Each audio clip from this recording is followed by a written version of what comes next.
muna yung trabaho mo bilang senador at yung pinangako mo sa taong bayan. Kay Madam Amy. Madam Amy, tanong lang. Nag-away na ba si Lisa at saka si...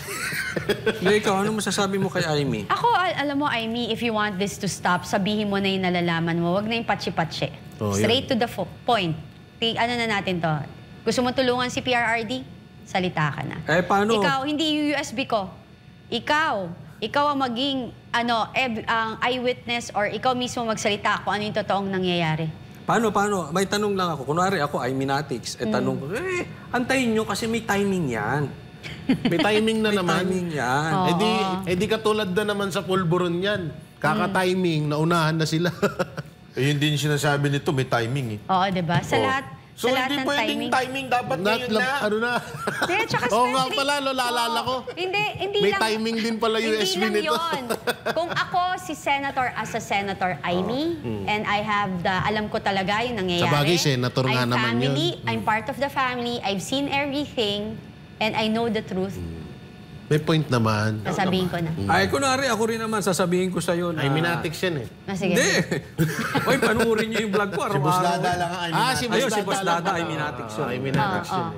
Ano sasabihin ko na... Ako, Lisa Natics ako. Sisiraan ba niya yung kapatid niya? Kapatid niya yun, hindi niya sisiraan in public yun. Blood is thicker than water, but there is no, dapat... Hindi, kaya nga, alam mo, yun yung sinasabi nung iba. Hindi ko na nasasabihin kung sino nagsasabi. Parang kilala. Sabi nung iba kasi, definitely hindi daw sasabihin ni Amy yan kasi for the sake of her mom na masakit na, tapos makikita pa yung magkapatid, magkaaway.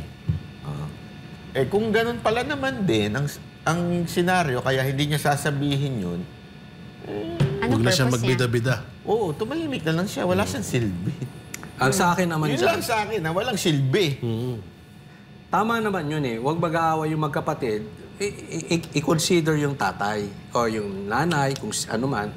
Pero, tatandaan natin, hindi kayo magkapatid dapat. Kasi nasa gobyerno kayo eh. Unahin nyo muna yung trabaho mo bilang senador at yung pinangako mo sa taong bayan. Ngayon, kung hindi ka senador, huwag mo talagang sisiraan yung kapatid mo. Huwag mo hindi naman kayo... Wala kayong obligasyon sa bansa, obligasyon mo sa pamilya mo. Pero ngayon, dapat above.